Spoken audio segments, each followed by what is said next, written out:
Welcome back, everyone. Today, we are going to be wrapping up our macronutrient series with a conversation on dietary fats. We're going to discuss what they are, where they're found, what their functions are, and the different types of fats, since there's actually a lot of controversy around that. So, what are healthy fats? Fats are one of three macronutrients in our diet alongside protein and carbohydrates, which we covered in previous episodes. As a refresher, macronutrients are our energy giving foods that we need in large amounts to function optimally. Fats provide 9 calories per gram and are found in foods like oils, avocados, olives, nuts, seeds, coconut, and butter. You'll find fats in foods like full fat dairy, fish, red meat, and poultry as well. So, what does fat do, or how do fats kind of function, or what purpose do they serve in the body? So, unlike carbohydrates and protein, fats do not stimulate the release of insulin, so that hormone that plays a big role in regulating blood sugar. Fats slow gastric emptying, which increases satiety. So basically, food is going to move more slowly through the digestive tract, and fats will really provide your body with more sustained energy over a longer period of time. Fat stimulates the release of something called CCK, which tells the gallbladder to release bile into the intestines, and this helps with breaking down fats. Fats also aid in the absorption of important fat soluble vitamins like vitamin A, E, D, and K. Fats support nerve and brain function. So, nervous tissue and our brains themselves are actually very fatty. And we need to consume enough fat to support proper nerve and brain function. Fats also help with hormone production along with hormone and cell communication. So just to give you that big picture overview of like what the heck fats are, where they're found, and why they are important for the body. I feel like that fun fact of the brain being a fatty organ is like one of my favorites. I love that fact. I It's like love so much dropping that I'm that like, one. that's why we need fats. Like, all right. So let's do a quick breakdown of how the structure of dietary fats and how they're digested and absorbed. Um, really how it all works, because this is going to shine a lot of light on some of the important characteristics of dietary fat as we kind of move forward in today's episode. So, to start, dietary fat is actually digested more slowly than either protein or carbohydrates, which Jilly kind of touched on, which considerably helps with providing more consistent source of energy, as well as promotes more balanced blood sugar. And you know how much we love balanced blood sugar. So, the structure of dietary fats are kind of one of its major areas of importance in terms of its role in digestion, as well as what makes each type of fat different. It all comes down to its structure and the slight differences in each to produce widely different influences on both digestion and health. And yes, we're about to talk some basic chemistry, but we'll aim to keep it relevant and light for those of you that have like PTSD from like high school chemistry. If you're a nerd like us, though, welcome to the dark side. So the first two like big buckets of dietary fats to know are that there are short chain fatty acids and long chain fatty acids. So the short versus long have to do with how many carbon atoms are linked together. Short means the chains are shorter, typically ranging from less than 6 carbons, and long is typically ranging from 13 to 21 carbons. There is also a category of medium chain triglycerides, just to make it confusing, that range from 6 to 12 carbons, but they're a pretty small population of dietary fats. So we're not going to spend too much time talking about them. Um, Dietary fats all start off being digested in the same way. So, lingual lipase, which is a salivary enzyme, and chewing both work to break down fats into smaller fat globules that then can travel to the stomach where more mechanical digestion occurs. But it isn't until fats move into the small intestines that more active digestion actually takes place. And we see the difference between long and short chain fatty acid metabolism. So, the length of the fat makes the biggest difference in how it's digested and absorbed in the GI system. Long chain fatty acids are the most common types of fats in the diet, and these require digestion by both bile and pancreatic lipase in the small intestine. So, as Julie shared earlier, dietary fat is a trigger for the release of the hormone CCK to stimulate bile release from the gallbladder. So, bile is a substance we could talk about at length, but today we're going to keep it brief. It's a digestive substance that's produced in the liver and stored and concentrated in the gallbladder. And bile works as an emulsifier to make fat globules more accessible to pancreatic lipase. So, fat globules essentially are not water soluble. So, bile makes them more accessible to the water soluble pancreatic lipase that does the actual breakdown of the fatty acids into their monoglycerides and the free fatty acid building blocks that are then more readily absorbed in by the cells in the small intestine. So essentially, that idea of bile is kind of that like oil and water that if we just mix them together, they don't really mix. So we need bile to help them to become that like emulsification, almost like we were making a salad dressing. How do we make it actually blend and stay blended versus two separate things? So that's the role of bile. It's kind of that detergent. So these parts of the long chain fatty acids are absorbed to the wall of the intestine, and then they're reassembled into triglycerides and carried in the body through the lymphatic system, not the blood system, via large lipoproteins called chylomicrons, which eventually make it into blood circulation to be utilized by the body. I always thought that was so interesting that they're absorbed into the lymphatic system. And that really shows the the relationship between the at least the kind of the gut lymph and how closely it is involved in the gut. It actually absorbs some of our longer chain fatty acids. Just like so interesting. So fat soluble vitamins are also absorbed in the body in the same process as the long chain fatty acids. Thus, if there's a challenge with fat digestion and absorption, we can then see a challenge with the absorption of fat soluble vitamins. So cough, bile challenges, cough, cough. Um, We'll talk about that in a later episode, definitely. So, whereas short and medium chain fatty acids do not require bile to be emulsified and are able to be absorbed directly into the bloodstream from the intestinal cells because they are more water soluble. So, very interesting how we kind of have two different routes for those. So, most short chain fatty acids are actually produced via fermentation of fiber by our gut microbes, and they're less often from dietary sources. Even though butter and ghee, which is a clarified butter, can contain some short chain fatty acids. And then medium chain fatty acids are also a small subset of dietary fats, as we mentioned, and they're mostly found in coconut and palm oil. So, not a huge part of, depending upon what we're eating, of course, not a huge part of dietary intake, most of which are going to be kind of long chain fatty acids.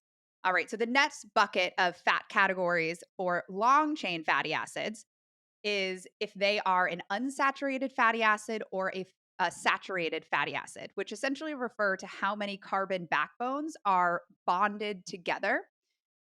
So, saturated fatty acids are carbon backbones that are linked together with all single bonds, and those are fully saturated with hydrogen atoms.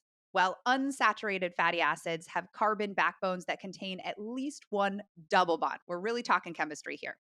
Um, a fat that contains one double bond is called a monosaturated fat, while a fat that contains two or more double bonds is called a polyunsaturated fat. So we may have heard these terms before. We like to lovingly call them the MUFAs and the PUFAs.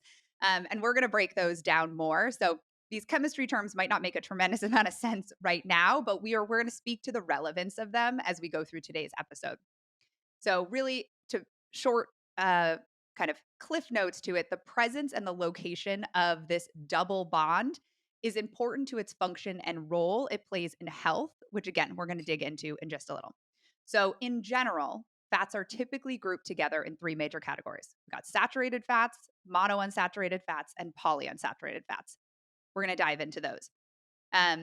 However, what we always want to remember in practice is that dietary fats from whole foods are often a combination of several types of fatty acids.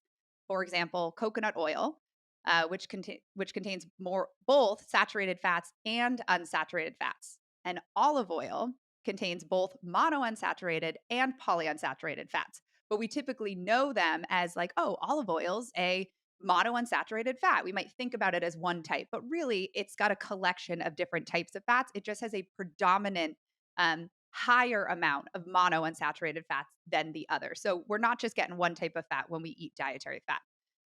So we're speaking about a food being a certain type of fat. It's more referring as its predominant type of fat. That doesn't mean it's only just one type. I am very impressed by your concise lesson on fat metabolism. I feel like I would have to take 2 hours to go through that.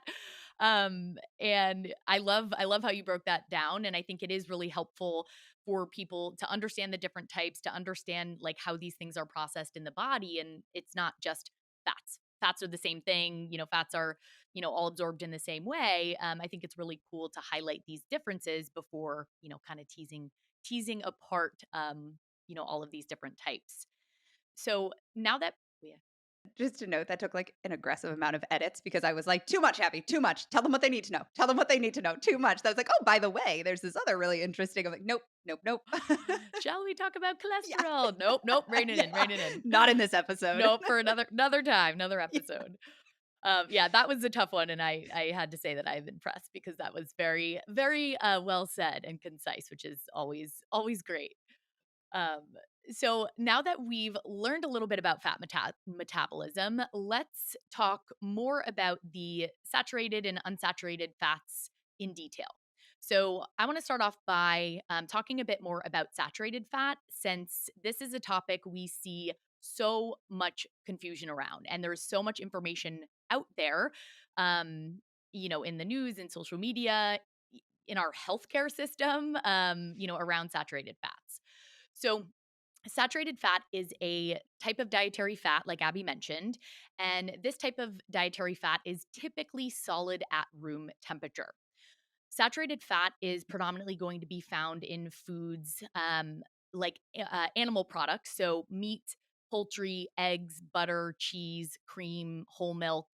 When we think about saturated fats, I think that's often what we think about, like the red meat, the butter, the cheese. Um, Saturated fat is also found in processed and cured meats, so things like sausage, bacon, hot dogs, deli meat. Tropical oils are another source of saturated fat. Coconut, palm, and palm kernel oil. Also, saturated fats are found in a variety of processed foods. So, and this is something that's really big or important in the standard American diet and in our food system. So this could be found in things like pastries, cookies, cakes, fried foods, fast foods, so things like burgers, pizza, fried chicken, and also some plant-based foods have saturated fat as well. So cocoa butter and coconut. Saturated fat is needed in the body for things like bone health, brain health, the production of hormones. That's a really key one. And also for nutrient absorption. There has been a ton of controversy over the relationship between saturated fat and heart disease specifically. And you have most likely seen some conflicting messages about saturated fat, in the media, in the news in recent years. So while it was previously believed that saturated fat was a major driver or contributor to heart disease, recent studies have really, really challenged this view. So, over the last decade, there has been 20 plus different papers that have really looked at the totality of the data on saturated fats and cardiovascular outcomes. And these studies are highlighting the lack of evidence to actually continue recommending limitations around the consumption of saturated fat. And these studies have even suggested that there may not be a significant link between saturated fat and heart disease.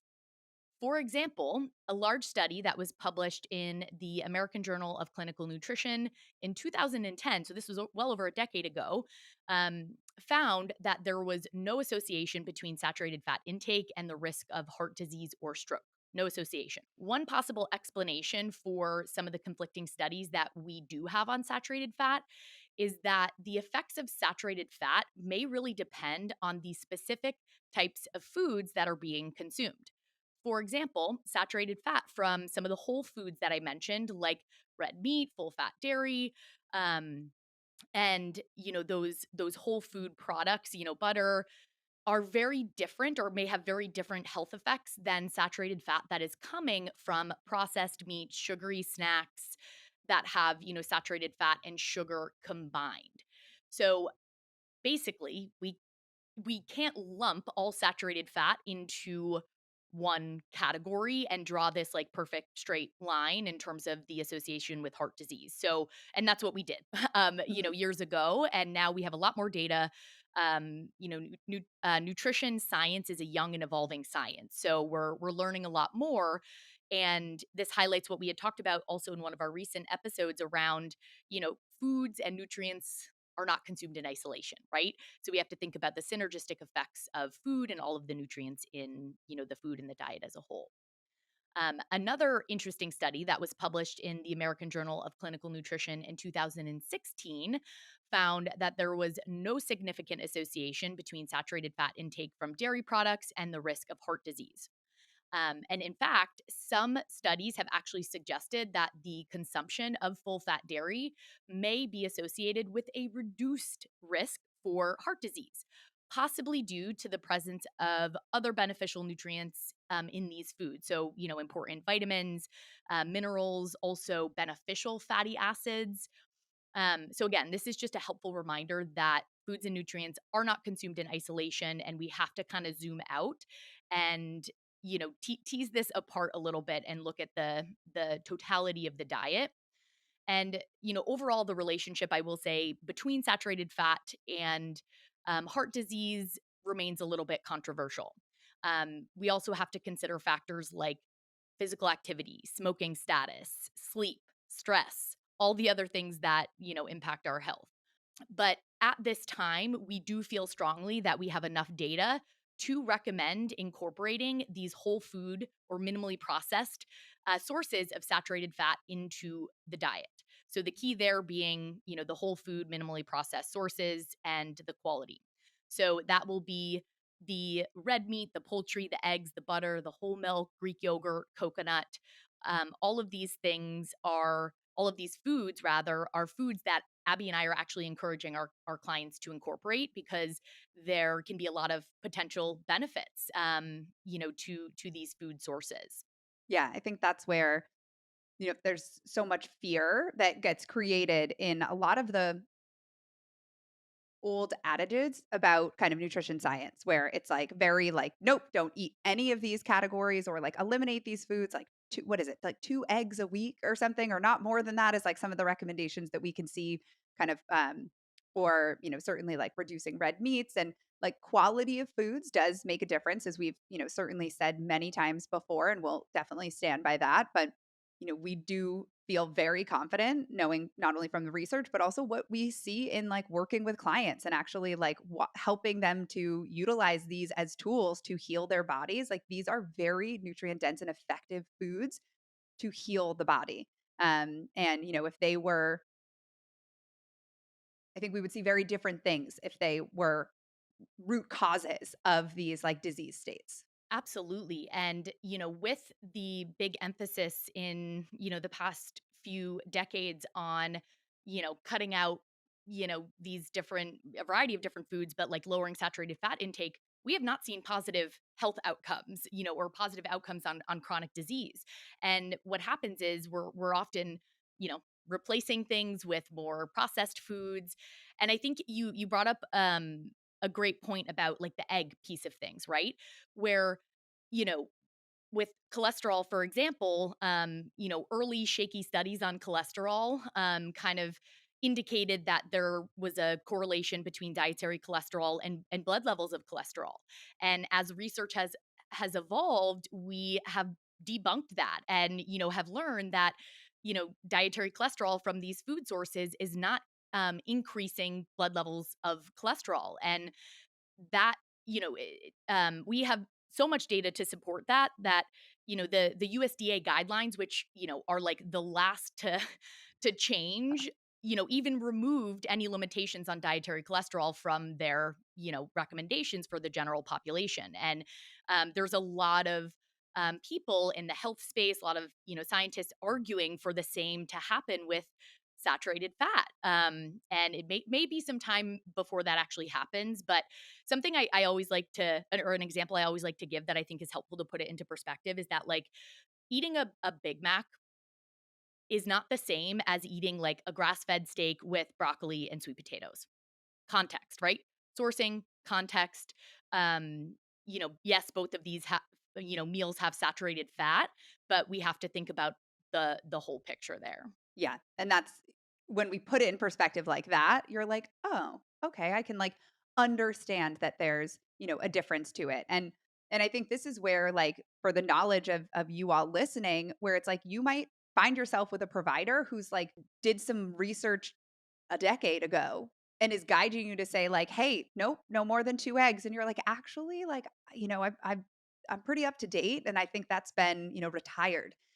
Because there are not to throw them under the bus, but like some doctors that, really don't have a tremendous background in nutrition science or any at all, and like do kind of parrot some of the old adage of limitations in saturated fats and cholesterols and things like that. And that's where, we get to empower ourselves with this knowledge and then kind of take it to, we certainly don't have to like go toe to toe with these people, but more just like take it and be like, okay, I'm not going to take that piece of information and I'm going to, use my nutrition knowledge from people that stay up to date. Yeah, and I can speak to the fact, having a background working in as an outpatient dietitian in, a big Boston hospital. There are a lot of old, outdated guidelines that are perpetuated by these healthcare systems, and with often non-nutrition professionals. And these providers are not ill-intended in providing these recommendations, but they have, a bunch of guidelines or, handouts that they give to clients when they have, certain markers with their blood labs. And it's just kind of this, vicious cycle that gets created. So it's not that, these providers want you to do something bad for your health or to make like life complicated. I think it's just, a lot of these health systems are on autopilot. It takes so long for them to adopt new research into the guidelines and the recommendations that they make. And, when it comes to doctors and nurse practitioners, they're really busy doing other things, and their time is often limited. So it's just a reminder that if you want to really kind of dive into nutrition, especially if you're looking to address a health condition or abnormalities with blood work, seek out a well-trained dietitian that can, provide you with medical nutrition therapy and talk about all the nuances with this research. Ideally, a functional dietitian. Ideally, a functional dietitian always. Whoop Yeah, whoop. represent. All right, let's talk unsaturated fats. So, unsaturated fats come predominantly from plant based sources and are liquids at room temperature. They can exist in non plant based sources too. And they contain one double bond or monounsaturated, so the MUFAs, or more than one double bond, known as polyunsaturated or the PUFAs. When I was teaching, like MUFAs and PUFAs were like the favorite thing. The class would just like scream them anytime. They'd be like, the MUFAs and the PUFAs. So like if you have little ones, like teaching them these things, they're those words make it very fun. And each type provides various benefits to health that have some nuance and certainly a lot of opinions, which we're going to dive into. So, one thing to note is that the more double bonds fat has, the more vulnerable that fat is to peroxidation or rancidity or kind of turning to be an unhelpful um, fat when it's really not kind of supported. So if it's kind of getting exposure to light, to heat, to oxygen in its kind of storage or its processing, this is really where storage and quality are so important when it comes to kind of purchasing, fat foods, buying, storing, and consuming those unsaturated fatty acids. Those are more kind of pertinent. So, for instance, this is why when we spoke about ground flax seeds in our functional foods episode, we discussed the importance of maybe grinding from fresh flax seeds in their whole form or storing them in the refrigerator to reduce the potential for kind of rancidity.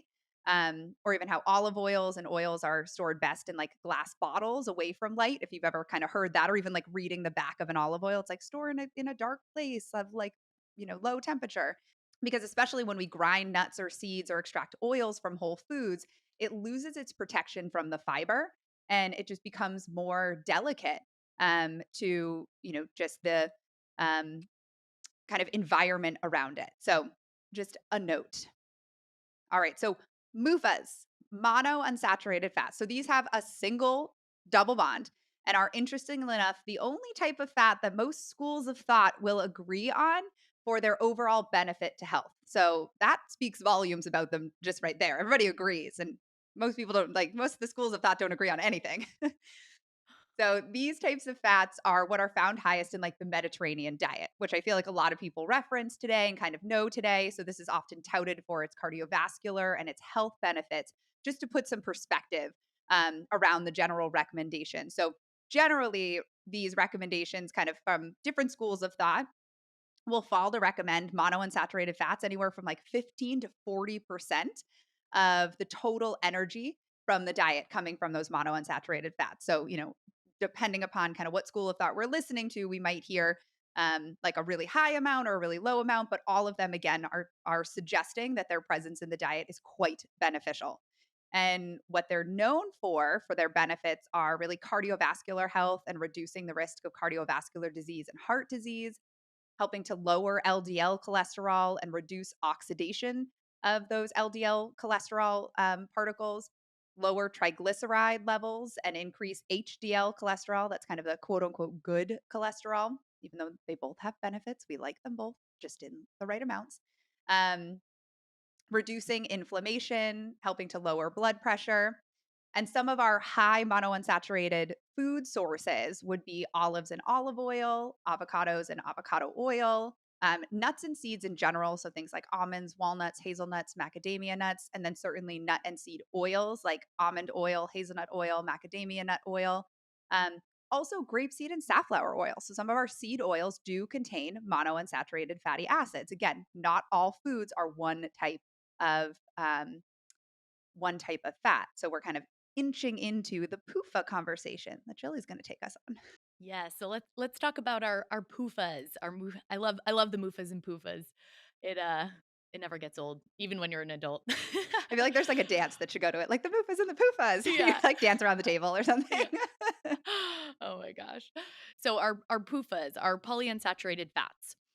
These are a type of dietary fat or lipid that is liquid at room temperature. So, just a quick refresher in terms of the structure of these. So, polyunsaturated fats, there are two or more double bonds present in the fatty acid chains. So, that's going to create these kinks or bends in the carbon chains. These kinks are what prevent the fatty acid chains from packing too tightly together, which is going to result in a more liquid consistency compared to the saturated fats that I discussed a few minutes ago. So, polyunsaturated fats can be divided into two main categories: omega 3 fatty acids and omega 6 fatty acids, which I'm sure many of you have heard something about before. The main difference between omega 3 and omega 6 fatty acids is that the position of the first double bond in the carbon chain. I'm going to say that again because I messed that up. Sorry. I'm making all the mistakes. The main difference between omega 3 and omega 6 fatty acids is the position of the first double bond in the carbon chain. Omega 3 fatty acids have their first double bond located 3 carbons away from the methyl end of the chain, while naturally, omega 6 fatty acids have their first double bond located 6 carbons away. So, just some structural differences here with the omega 6s and the omega 3s. Omega 3 fatty acids are going to be found in higher amounts in foods like fatty fish, so things like salmon, tuna, mackerel, sardines, as well as in nuts, seeds, flax seeds, walnuts. As Abby mentioned, a lot of foods have a combo of these fatty acids. So these omega 3 fatty acids are really, really important for things like brain function, for reducing inflammation, and for supporting heart health. Omega 6 fatty acids are going to be found in vegetable oils, so things like soybean, corn, and sunflower oil, as well as in the nuts, the seeds, pumpkin seeds, sesame seeds. And omega 6 fatty acids are important for regulating metabolism or metabolic function, for maintaining healthy skin and hair, and also for supporting the immune system. Both omega 3 and omega 6 fats are considered essential. So, this means that the body cannot produce them on its own and they have to be obtained through our diet. While both omega 6 and omega 3 fatty acids are essential, it's really, really important to maintain a healthy balance between the two in our diet. And I want to call out the fact that sometimes in our world, if you've heard about omega 6s and omega 3s, sometimes omega 3s are talked about as, the anti inflammatory, and omega 6s are talked about as the pro inflammatory, fats. But we really do need both. And the body needs both in adequate amounts to function. But we want to pay attention to is that ratio between the two. So the ideal ratio of omega 6 to omega 3 intake is about 4 to 1. There are some arguments and some research that indicates even a 1 to 1 ratio may be better, but 4 to 1 is kind of the accepted standard right now. A ratio of omega 6 to omega 3 fatty acids, meaning we're consuming far more omega 6s than omega 3s. So, if that ratio is really high, this can actually promote inflammation and increase the risk for a whole slew of chronic diseases, cardiovascular disease, diabetes, certain types of cancer. Um, so, it's really that ratio being too high. In US adults, the intake of omega 6 fatty acids is, surprise, surprise, really high. And the ratio of the omega 6 to omega 3s is estimated to be about 20 to 1 or 24 to 1. So this ratio is very skewed in, the average American diet. This is predominantly because of the widespread use of vegetable oils. Dun dun dun. So vegetable oils like soybean oil, corn oil, sunflower oil that I mentioned are super cheap. They're super cheap. They're readily available, which is why they are used by so many restaurants in the foods that they produce. Food companies use them in food products. So they're really readily accessible and cheap for these, companies and restaurants, which is why they are kind of flooding our food system. Many individuals also eat a diet that is just very low in omega 3 fatty acids. So the fatty fish, the nuts, the seeds. So this can kind of further throw off or skew that ratio. And what we want to leave you with on the conversation around omega 3s and omega 6s is focus on improving your ratio.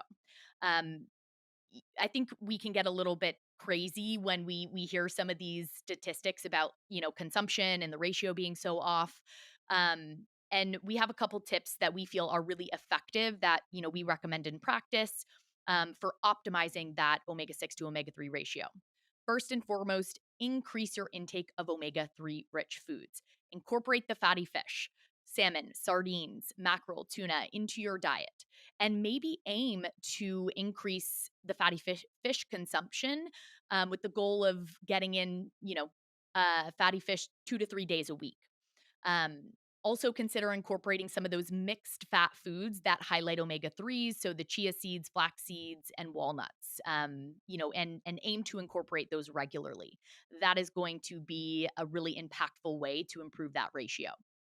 Another tip is to reduce your intake of processed and fried foods, which, as I mentioned, are going to be pretty rich in the omega 6 vegetable oils. We cannot avoid these oils entirely. It's just not possible. And that's also not the point. So, what we recommend focusing on is really kind of like simple swaps that you can make at home. So, think about the environment at home, the things you're doing on a persistent basis, and the things that you can control there. And, generally just cooking more meals at home will lead to a better ratio if we're not eating, outside the home as much. But we also just encourage our clients to really be conscious consumers. So, read ingredient labels on any, packaged foods and opt for brands that do use better quality oils. And there are brands out there doing that. It's just not as, mainstream, I think, as we would like. But I think when we're conscious consumers, we choose these products. We're kind of, we talked about this in previous episodes, but we're kind of voting with our dollar, right? And when we, kind of demand better quality foods, I think that's going to hold, food companies accountable, and ideally we'll see more widespread change with the food system. So, thinking about purchasing better quality brands. And then if you're eating out, you're at a friend's house, you're at a restaurant, don't sweat it. We don't want you to get so micro focused that you're just creating a lot of stress, which is not going to be helpful. We don't have to be perfect here. Focus on the things you're doing on a persistent basis. And that is where you are really going to effectively shift that ratio of the omega 6s to omega 3s. And then another tip is to choose grass-fed and pasture-raised animal products if you are able to, if it's in your budget and you have access to them. So these foods tend to have a better omega-6 to omega-3 ratio than the conventionally raised animal products based off, what these animals are eating and being fed. And then lastly, as a little side note, the primary omega 3 fatty acids that we are looking to get enough of in the diet are called EPA and DHA. I won't even go down that road of trying to pronounce either of those. But EPA and DHA are the omega 3 fatty acids that are going to be found in the highest amounts in fatty fish. Alpha linoleic acid, or ALA, is a plant based source of omega 3 fatty acids that we're not going to dive into deeply, but without getting into too much detail, we just want to highlight the fact that ALA, this plant based form of omega 3 fatty acids, has to be converted into EPA and DHA in the body to be used. The conversion rate of ALA to EPA and DHA is less than 5%. You'd have to eat a crap ton of alpha linoleic acid to get anywhere close to meeting, the needs for EPA and DHA. And we know these are so, so important. So we wanted to highlight this, particularly for anyone that's following a plant-based diet, because this can be a big area of concern from a nutrient deficiency perspective that can have, health implications for people. Yeah, and I feel like that we've kinda talked about, it's very apparent when, like, just for example's sake to really, like, show the 2 differences is, like, when we look at, let's say, like, supplement bottles. Like, we'll have clients come to us and kind of say, like, "Yeah, well, I wanted to do, like, a plant-based omega-3, so I'm doing, um, like an algae oil." We're like, "Okay, let's look at the back of that." And when you kind of flip it over, the omega-3 content is, maybe like 150 or something.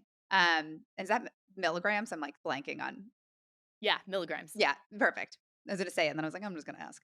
Milligrams versus when we're looking at fish oil.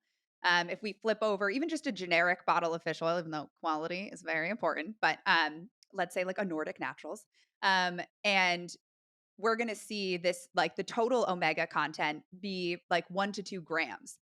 And then we're going to see the breakdown of EPA and DHA being anywhere from like 500 milligrams to maybe a full gram themselves if we have enough in there.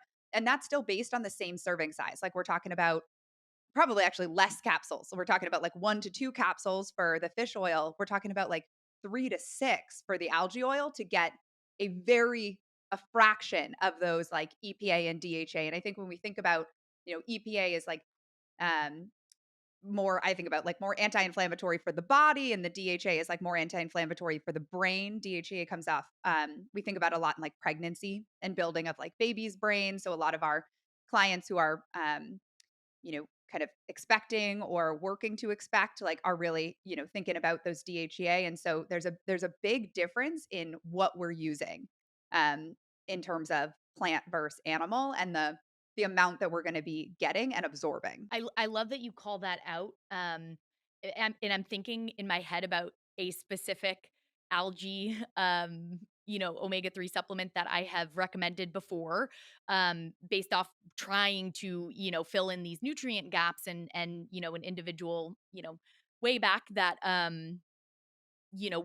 really wanted to remain plant based. And I remember a lot of the products having crappy additives and other added oils, other omega 6 oils in, the algae product.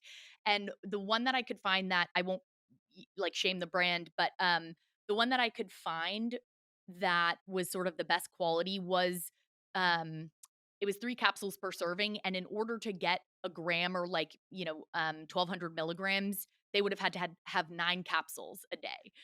It's like And a meal. I'm like, "All right." Yeah, seriously, and it's just it's something to consider, since the EPA and DHA are really important, and I think this is also just highlighting that not only is the conversion process in the body inefficient, trying to get um, uh, these things from algae is not so efficient either.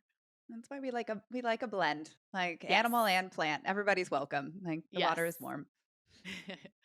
So another area of kind of dietary fat, healthy fat that I think we get a lot of questions, and I know there's always kind of a lot of conversation around are like cooking oils. Um, so which oils are best to cook with? Well, first, kind of putting the perspective of like oils are concentrated fats that have been removed from their protective fibers. So we've taken, a um, olive and extracted the oil, and we've kind of thrown the insoluble fiber out, and we've just got the oil now. And so now it's exposed and it's delicate. Oils are very delicate. So we kind of spoke to this when we were introducing the unsaturated fats, but so that's something to be mindful of, that, when we're using oils, we need to be very mindful of the quality, the type, and the usage for each oil. So when it comes to the conversation of cooking, heat is really the biggest area to kind of pay attention to. Um, and there's a lot of conversation of different like high heat or smoke points for oils that are kind of referring to the certain temperature with which unique types of oils start to become unstable or break down, and we start to see them essentially being more inflammatory in the diet. So we want to respect that certain oils have high heat points. So, that means, oils that we might want to fry with versus oils that we might want to kind of saute with or use as salad dressings.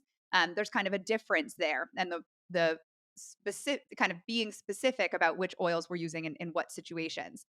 Um, so generally we can kind of divide those up into like high heat oils and then like medium, low, or no heat oils. Um, it also has to do, the stability of the oil and the heat does really have to do with the quality. So if we're choosing higher quality oils, we tend to see like more stability because there's sometimes more like anti-inflammatory nutrients or polyphenols or things that are touted to help to stabilize those. So that's also part of the conversation. So generally, when we're thinking about high heat cooking with oil. So this is, our frying, our like when we actually have the temperature on high or even medium heat, we would say, using things like avocado oil, ghee or butter, or coconut oil are going to be more stable at those high heat temperatures. And then medium, kind of low or no heat cooking, we'd say more olive oil. Now, newer research does tell us that a really good quality olive oil is actually more stable than previously thought at those higher cooking temperatures. So, if we're buying a really high quality olive oil, we might have a little bit more flexibility to nudge up that like medium heat, maybe like a low high heat type of thing. Um, and again, that might be kind of protection from some of those other components. There's a couple terms that come along with oils that you might see, where we could see when it comes to oils like virgin. So virgin means that it's like the first time that kind of food, so be it an olive oil, an olive, or a coconut, is pressed to produce the oil. So virgin is important because we do want that like first exposure. We don't kind of want like a poor little olive that's been pressed a million times and get like the last little drop.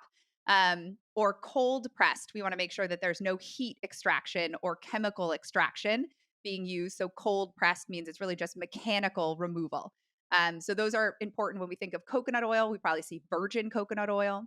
When we see olive oil, we're thinking about extra virgin. First cold press, there's like more terms to do with olive oil than like anything else, but that would be a higher quality. And then ghee and butter. So ghee is a clarified butter, which actually when it comes to cooking, I love because it doesn't burn in like the corners of the pans, and you can keep it on your counter and it's like nice and soft. I guess you can do that with butter too, but it's like very stable. So I'm a big ghee fan myself. But butter would same. We would recommend like a grass-fed, pasture-raised, again for those like higher quality fats as well as just kind of higher quality product. Um, those are kind of the quick and dirty on the terms for those oils. And then quickly thinking about our storage of oils. So oils, we kind of mentioned this already, but oils are best stored in dark glass containers away from heat and light. So in a cabinet is really going to work the best for especially those kind of delicate oils. And we want to protect them so they're not breaking down faster than we want them. And we really want oils to not have like a very pungent smell to them. They should be, certainly like a ghee or butter is going to smell like ghee or butter. Olive oil should smell like olives or a really nice fragrant olive oil. But if it's turned a little bit or it smells a little like musky or um, just feels like it's kind of a little off, that's probably a good indication to say, or if it's in the cabinet and you're like, I have no idea how long this has been sitting here, like probably give yourself an oil change and like refresh that oil. It's best to have maybe, one or two bottles that you're using, but I wouldn't have like a whole host of oils just because we do want that like fresh, again, not rancid oils. And then just a note on industrial seed oil. So Jilly kind of mentioned this with the ratio of those omega 3s to omega 6s. This is where when we're really talking about the oils that we utilize in our homes, like giving ourselves an oil change and really using the oils that we kind of recommend above when we just kind of spoke about versus seed oils, because this is where we get to kind of control what types of dietary fats we get the most exposure to. And I think a really simple change is to, upgrade the type of oils that we cook with.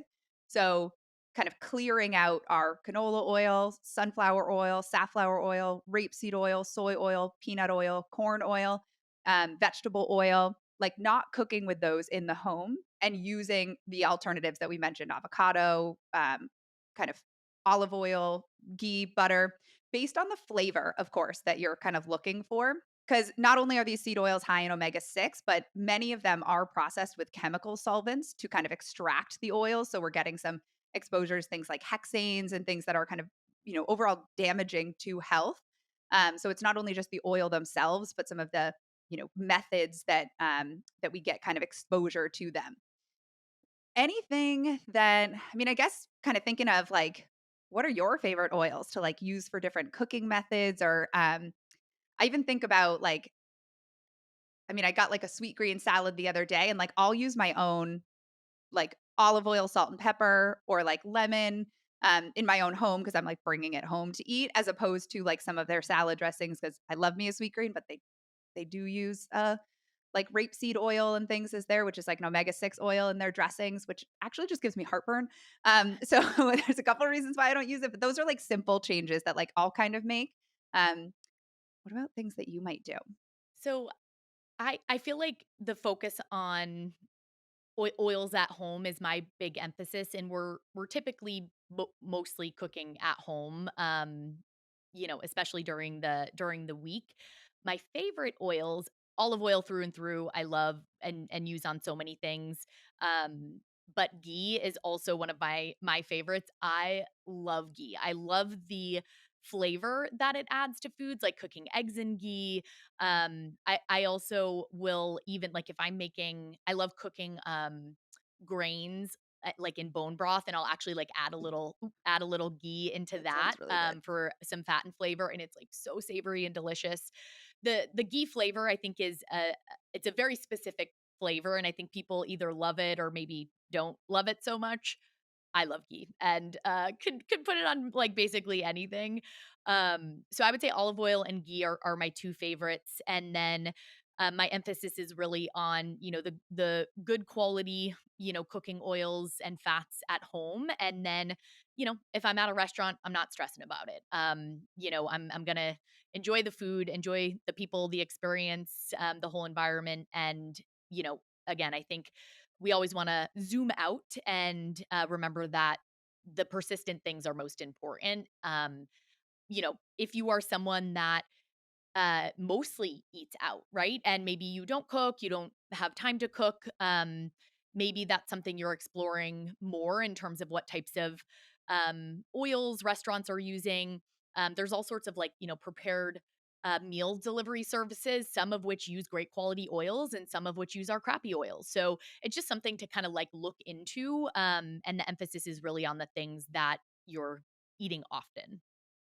Yes, no, totally. Or even if you're someone that, you work in an office and maybe you like in this, sweet green example, like you grab a sweet green salad and you're like, could I actually just have my own bottle of maybe salad dressing that I buy at the grocery store that's like a Primal Kitchen brand that uses like an avocado oil. And I use that as my dressing because I do that, most days of the week, let's say. So it's like a simple little switch that, and maybe you have a couple different ones in there so you can like have some fun because I know they have really great dressings. And some days I'm like, I'm totally going to use their dressing.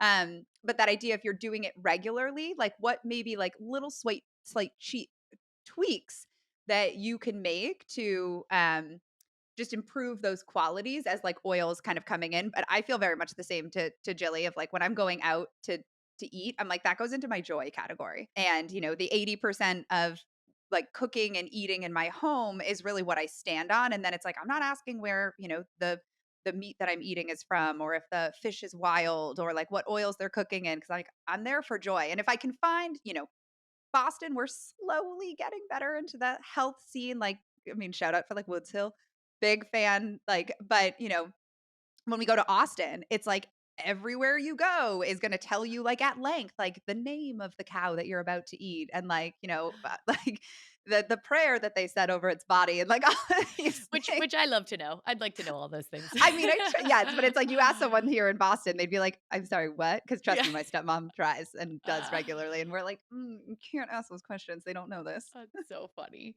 Oh my gosh. And I will say in real time, I had a sweet green salad for lunch today, and we are moving in a couple days. Therefore, everything is getting cleaned out. We're trying not to buy any more food. So I enjoyed my pesto dressing, and it is what it is. And it was a, great, healthy, nourishing meal. But I like your tip, Abby, about okay, if I'm grabbing sweet green every day, let me have my healthy bottle of dressing, my, Primal Kitchen or whatever it is, that's made with the better quality oils, and they have delicious options. It's just like it's an easy swap that just takes like a little bit of intention. Totally, and it's more about that regular, like, totally not trying to throw, like, sweet green under the bus, and, like, plenty of times I've, enjoyed those dressings and things, but more of, like, am I doing this frequently? And, could there be, like, a little swap that I make? Or, that's, like, kind of just to marinate in the back. These are just, like, examples that we're thinking of Yeah. that might be, helpful to start to, look for opportunities in our life, of course. And the same goes for things like salad kits, right? So salad kits can be super convenient and everything's chopped up, a great way to maybe get in some, veggies that are easy. But the packets of dressing, oh my goodness, they have like 40 ingredients in addition to really cheap industrial seed oils. So if salad kits are like a staple in your diet and you're really working to kind of, amp up the non-starchy veg intake in an easy way, we don't need to throw the salad kits out altogether. Maybe we're, grabbing that healthy bottle of dressing and, just using that and passing on the little packet. Totally, or even I have to shout out to, like, mayonnaise. I love mayonnaise. I come from a very mayonnaise loving family, which sounds like gross to say, but it's true. Just outing my shadow here. I don't know if I knew this about you. Uh, We love mayonnaise. But we as a family, including myself, have like now it's like an avocado mayonnaise because most mayonnaise is made with canola oil, which is that like kind of omega-6, like heavier oil.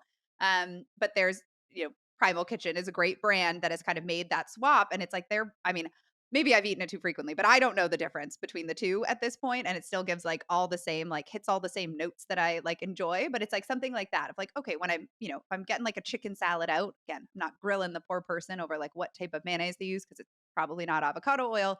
But in my home, where it's like, I love me some chicken salad, or I also might dip my French fries in mayonnaise. That's it's very chic and French. I have family members who I will not call out here that also do that, and I always thought that was the funniest thing, but I also dip french fries in mustard, so I feel like I just shouldn't say anything. I know one's like people are like horrified by, and it's like mustard. Like, okay, I'm like, when did we get to be like the Yeah. mayonnaise dippers are like have their own section? They're like, you sit over there. Oh my gosh, that's so funny. Oh man. Well, let's kind of talk about how much fat we should eat, right? So we've learned all the things about fat. And now, how much do we actually bring into the diet? So the amount of dietary fat that you are going to need, surprise, surprise, depends on your individual needs, your goals, variety of health factors. But generally, the USDA recommends that adults aim for about 20 to 35% of their daily caloric intake from fats. And now we know that it's not just fats and that, the actual sources are important as well. But in terms of, um, daily caloric intake, anywhere from 20 to 35%. There are certainly specific medical conditions and situations where a higher or lower fat intake might be warranted, more so therapeutically in terms of addressing that health condition or dynamic. But this general range is a good starting point for most people to kind of assess where they're at if they're interested and to kind of play around with how they feel with, kind of different quantities within that range. Some signs and symptoms that you might actually be under eating fat, which we definitely do see in practice, would be things like constant hunger. One of the most noticeable signs of under eating fat is like feeling hungry all the time, even if you've eaten what feels like a full meal. As we've talked about in a few different points in this episode, fat is super satiating. So it really helps us to feel full for longer. And it also just helps with like satisfaction, like from a taste perspective in meals. Low energy levels are something else you might notice if you're under eating fat. Also, things like dry skin and hair. Fat is essential for healthy skin and hair. If you're not getting enough fat in your diet, your skin and your hair can become really more dry, more brittle. And low fat intake is also related to other skin conditions like acne, dermatitis. So really important in terms of skin and hair. Also, getting sick often can be a byproduct of under eating fats. Our bodies need dietary fat to produce a variety of molecules that actually stimulate activity of the immune cells. And the omega 3 fatty acids, in particular, that we discussed, are important for the growth of and the activity of immune cells. So, if you're someone that gets sick often, that might be something to consider looking into. Poor concentration and memory. The brain relies on fat to function. The brain is made up of fat, and under eating fat can lead to poor concentration, memory issues, difficulty focusing. Also, mood changes are something that we'll see and that there's research on in relation to low fat intake, specifically big swings with mood, irritability, and also depression. So, fat plays a really crucial role in the production of hormones that are involved with regulating and supporting our mood. And then lastly, constipation. So, fat helps to lubricate the digestive system, which can make it easier to pass stools. Um, I want to call out here too, if you are experiencing constipation, this is certainly something to think about. There's a lot of root causes, as Abby, will tell you about in terms of, you know, things that can cause constipation. So it doesn't mean that that's always like a direct one to one correlation. And if you're constipated, that you should start like dousing yourself in fat. But it does lubricate the digestive system and can help with more consistent, easy bowel movements. Do you have anything to add on that piece before I talk a little bit about why people undereat fats? Yeah, I feel like the when you're the lubrication, I'm like, "Ah, yes, the slip and slide." Like but in particular, even I mean, thinking about, like, a little bit more, like, olive oil on your, um like, on, like, a salad or, like, dressing your, like, if you have, like, kind of sautéed vegetables or things, because we also think about fat as being a major component for those absorption of those fat-soluble nutrients too, and even helping the, like, fat in the diet, like, contract that gallbladder, which is gonna produce bile, and bile is a motility agent, so, we don't need to go overboard on it, so if you're like, "I feel like I'm eating enough fat, but I'm constipated," it's like, okay, well, maybe that's not, a piece of your constipation puzzle, but if you're like, "Huh, I've got the dry skin, I've got the dry nails," or like, and I've got these other things, like, all right, let me see what like a little bit more generous intake of something like, just as a little drizzle of olive oil, which is like delicious, on some like meals for a couple weeks and see if that helps to with any traction there. And I love that that's such like a little simple tip that someone can think about and explore. Hmm. And some of the most common reasons that we see people under eating fat include diet culture and the over fixation on restricting calories. I would say this is probably the biggest reason I will see people under eating fats often, because fats are more caloric. People who are making food decisions based on calories and trying to eat a low calorie diet often end up, unfortunately, cutting out a lot of really important healthy fats.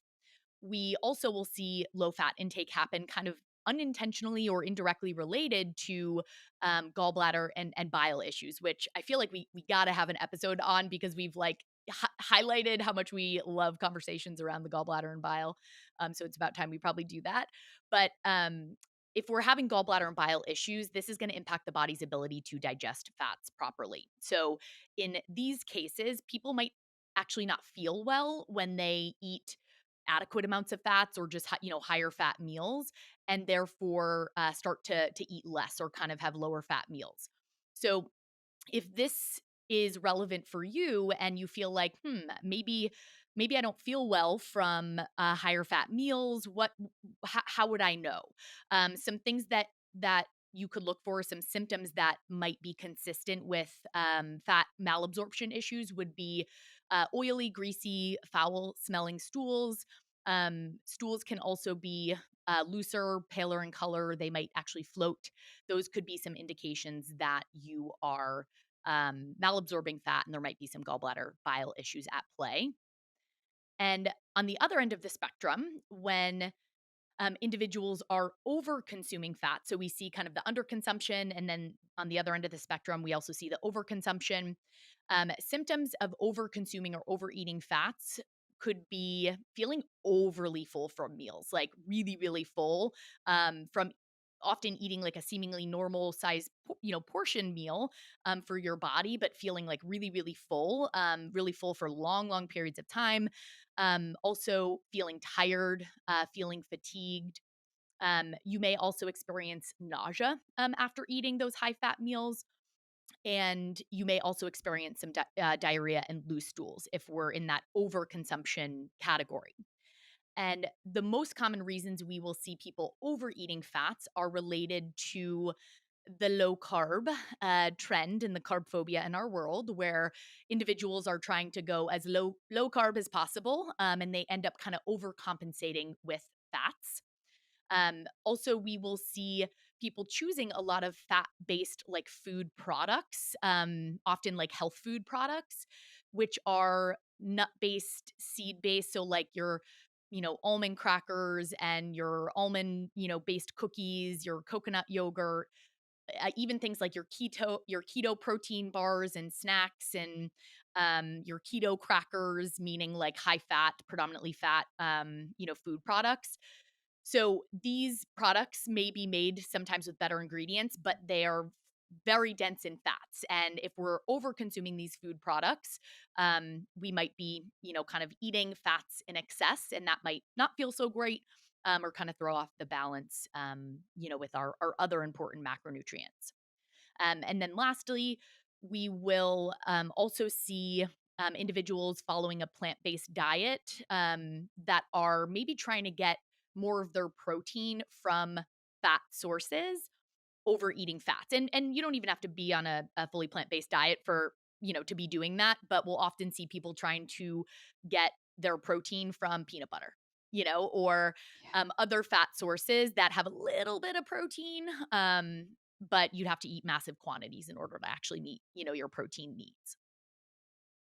So overall, we want to make sure that we are eating enough fat and that we're actually able to properly digest and utilize fats for all of these wonderful things that we're talking about in the body. Fats are an important energy source, but ultimately the body does prefer to use carbohydrates as a fuel source. And the process for breaking down and utilizing fats for energy, like Avi described beautifully, is it's more complex. Um, so it's not the preferred energy source, and this is where we kind of want to wrap things up by bringing it back to the balance plate, right? If you think about that plate visually and you see, where fats fit, they are a small component of the diet. They are complementary. We get some great fats with these good quality cooking oils. We get a little bit of fat in some of our, animal based proteins. And then we can add in, fats like our nuts, our seeds, our goat cheese, things like that. Um, And we really want to think about that balance in terms of how the body prefers to utilize all of these macro and micronutrients. And this is really what we encourage our clients to do in practice in terms of supporting optimal gut and hormone health. Couldn't say it better. Yeah, food works as a team. And that, kind of balanced gut and hormone healing plate is put together very specifically to be that tool to put that into action. So, we can trust in that of like, oh, if I use this visual to help to guide me in, generally, and we threw some percentages out today, but I wouldn't get lost in the percentages. We kind of even went back and forth of like, how's the best way to kind of, guide people in this with, just kind of podcast wise. But really going by like how satiated you are from meals, how truly satisfied you feel, and like energy levels and certainly digestive, and like those are kind of more indications of what needs might be. But some, and like representing kind of all the categories of foods is really, where we get that like teamwork makes the dream work. I love that. Leave it at that.